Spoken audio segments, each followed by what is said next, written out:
Oliver, an 8-year-old boy, sat in his room holding a picture of his father. His father had always been his hero, the man who made him laugh, carried him on his shoulders, and told him bedtime stories. But now, his father was gone. It had been 6 months since the accident, but Oliver still felt the pain in his heart. Every night, he looked at the sky and whispered, "I miss you, Dad." But the sky never answered back. One evening, as Oliver sat by his window watching the clouds, an idea came to him. If I can't talk to Dad, maybe I can write to him. Without wasting a second, he grabbed a piece of paper and started writing. "Dear Dad, I miss you every day. Mom says you are in heaven, but I don't know how far that is. Are you happy there? Do you still think about me? I wish you could read me a bedtime story again. I love you. Your son, Oliver." Tears filled his eyes as he folded the letter and placed it in an envelope. But now, he had another problem. How would he send it to heaven?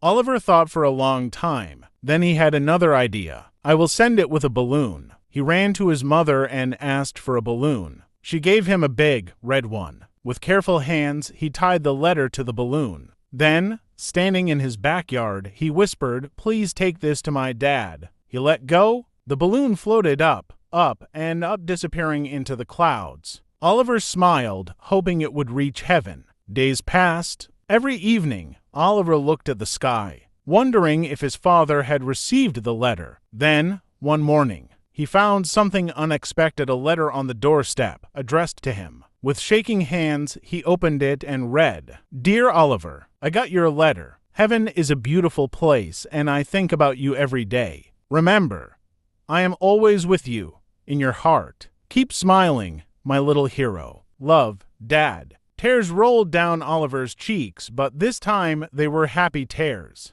His dad had answered. But how? Oliver ran inside to show the letter to his mother. She looked at it, then at him with tears in her eyes. "Sweetheart, your dad didn't send this letter, but someone very kind did." Oliver looked up at her, confused. Then who? His mother smiled. "A person found your balloon, and instead of ignoring it, they wrote back to make you happy." Oliver thought for a moment. His heart felt warm. Maybe it wasn't really his dad's handwriting, but the words felt true. Maybe, in some way, his father had sent the message through someone else. That night, Oliver sat at his desk again. But this time, he wasn't writing to his dad. He was writing to the person who had answered him. "Thank you for sending my dad's message. You made me feel happy again. Now I know he is always with me." He folded the letter and placed it in an envelope. This time, he didn't need a balloon. He knew exactly where to send it. Love never disappears. Even if someone is gone, they stay in our hearts forever. A small act of kindness can change someone's life. Never ignore a chance to make someone smile.